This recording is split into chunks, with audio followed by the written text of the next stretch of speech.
I'm Mayumi Emoto. I'm going to present our service BUILO and the smart facility management future for small and medium-sized buildings, which is behind the vision of BUILO service.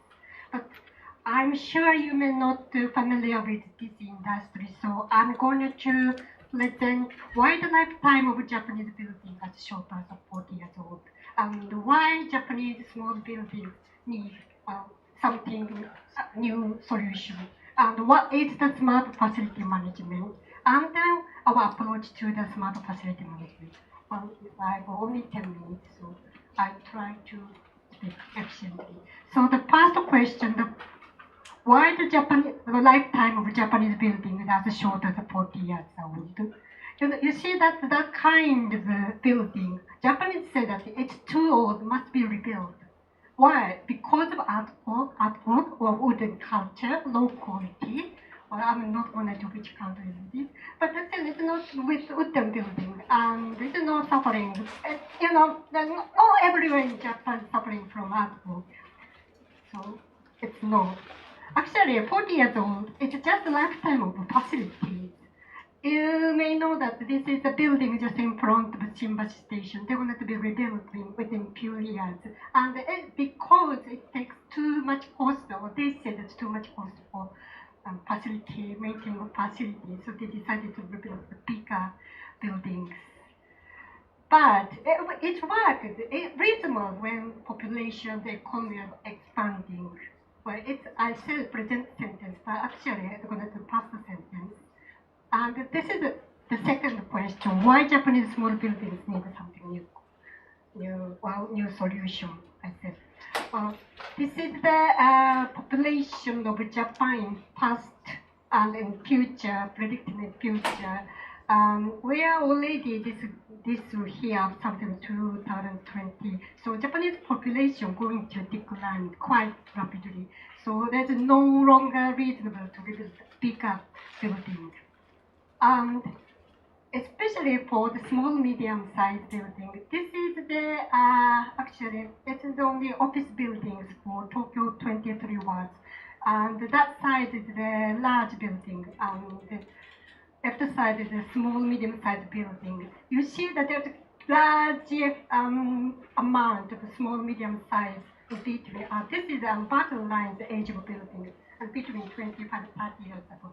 Actually, 20 years and 30 years ago was the so-called the bubble age of Japan. They built a lot of small, medium-sized, and then the landowner built the small, medium-sized on their land, and that they are 25 to 30 years old. So they're soon, well, within 10 years, they're going to have a lot of trouble in their facilities. But because they're not experienced or prepared for maintaining a facility, they have actually nobody. It's quite huge part of it because of the tax system in Japan, but I'm going to complain about that. And because it's a new experience, they have no know-how. And also, it's a very problem with Japanese government. They have no support from Japanese government. The Japanese government will help a lot for residential mansion, but not the private buildings. So they have a lot of trouble. They actually have a lot of trouble already, but they're going to have more trouble in 5 to 10 years. And that is why the idea of smart facility management comes from. The smart facility management for small buildings is a monitor, control, clean, and repair system of all facilities in the smart buildings. And to tell you that why it needs a monitor, control, clean, and repair system of all facilities in a small building, it needs proneness and simplicity, affordability. It's very essential for the smart building. Proneness has actually two kind of things. The one is the proneness of function. They need not only monitor. It's not difficult to monitor your system, but if you monitor your some water pump or something like that, has told that your your pump is going to be trouble, but you are not prepared the budget for that. There's no way to repair it. So they must couple with the actual solution, like control and clean and repair. Without actual solution, monitoring, then it means nothing for ordinary people. And for the specialty is also very important. It's just a part of the basic specialties of facility management. In a single building, even like here, it's like just a small town. They need all the water, electricity, gas, or security, clean air, or whatever the facilities you need to live in a town. And if you have perfect electricity supply monitoring and repairing system, but there's no support for water supply system, and you could know your water supply is broken, and also you could not fix it. The building not useful. So they must cover all of them. And simplicity and affordability is of course important because they are all owners, not very specialist, and as said, they're not very much budget. But thankfully, now, although it's almost impossible to install such a perfect system for each small building, because now we are living in a cloud age, cloud and a very low-cost smart facility management system. But still, you may think that it's very unrealistic, hard for that. But actually it's not, because there's a lot of research and development done within the closed area. You may well have smart grid, smart city, smart building, smart house. And a large building like this building has a very intelligent facility management system, of course. And for new building, that BIM is actually 3D CAD, which has all the information of facilities and building. And the 3D CAD is not very affordable price. So can deploy all those technology already researched and developed for the smart facility management. Also, of course, still need a lot of adoption, like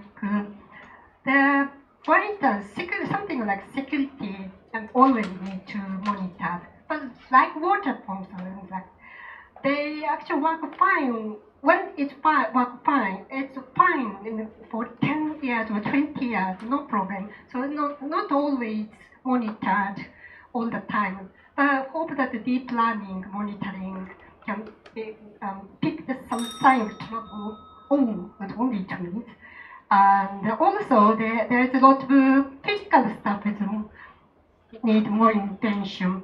For instance, drone can expect the drone to actually check the outside wall and cleaning, repairing, and need IT robot to close, like above the ceiling, checking for above the ceiling, repairing, and for piping, they need sort of automated peak to run inside the pipe to clean it and repair it. So the effect of smart facility management is, of course, very sort of economical and having both meaning for social and enable small medium building owner to maintain the building with affordable budget. But also the very important thing is it's help. It's help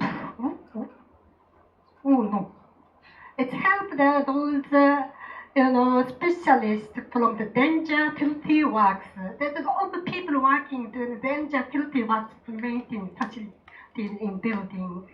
So we are just beginning. The team is just me and the CTO, and I'm just making external research and development partners. Although I'm not going to put name on there. For instance, Takasago Netsugaku Kogyo, very quite now very good way of talking, very good, and also some other major facility management companies.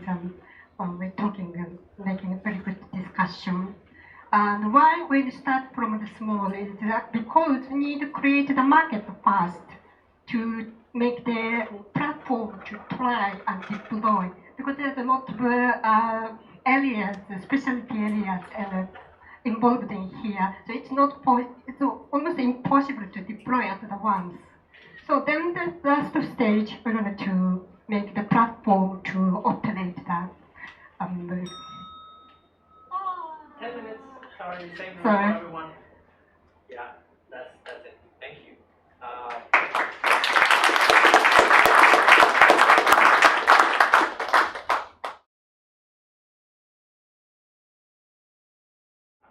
Questions? Yes, I believe you have a microphone somewhere. Interesting presentation. Thank you. I was wondering whether your best customers might be the builders or the potential owners, because if you have if you start with the building owners, Yes. after they bought the building, Yes. they may figure that they're basically stuck with a plumbing system or an air conditioning system Yes. that will only last 30 years. Yes. And their incentive may be just to, obtain as much rent as possible over 30 years and then sell the building. In other words, they're feeling the hardware we're sort of stuck with, and whatever advice you give is just going to be an extra cost. Whereas if you started with the builders and you said, well, we're going to assess your building and we can in a sense certify it as a Yes. building that will last 100 years if Yes. properly maintained. Yes. And then you can sort of tell that to prospective buyers and say, if you use our service, the building is built in such a way that the plumbing can be easily cleaned or replaced. That you may have a better customer base that way than sticking with than if you start with your owners. Yeah. Yes. Because if you start with your owners, you're just basically saying it's an added cost. They may say, we don't want to pay that. Yeah, I understand what you're saying, because I used to be the real estate asset manager and investing side. And you are right if you own a building for investment purpose. Because I'm talking about small, medium-sized buildings, most of them, they are family asset for them. They want to maintain their building as long as longer. Selling their building to someone else means they lose the land their family owned for generation. So that is their last idea. That is why I'm going to offer the facility, the smart facility management service to maintain their buildings so that they do not give up their land, their family land they own for generations. Okay, but the photos you showed us of like the typical building that lasts only 40 years, those seem like investment buildings, like they're. Yeah, that is the problem in Japan. Office buildings are designed to deteriorate. Yeah, I know. That is the problem in Japan. There used to be only the idea of the investment side, and for those people, their pastime to own those concrete buildings. So they don't know how long it's going to last and how to manage it. But just, they own the real estate company or bankers say that, oh, your building is 40 years old, you have to build the building so that they make another business. But now all the owner knows that it's almost impossible to rebuild a building. One more very quick question, yes? Sorry, I have a question. I used to be also a real estate investor, Emoto-san. I used to own 15 hotels in Japan. Just one question for you. Is your objective to be like a marketplace where you connect owners to repair, or do you plan also to provide advisory to the owners? Because one of the issues is capex is what kills investment, right? As you say. So, where do you want to differentiate yourself? Well, I wanted to be I think the best position for us is neutral platform between owners and the industry. Industry can give the advice to the owners for their own purpose. But all we need is both of them going to survive. So we're going to give them very fair platform for both sides.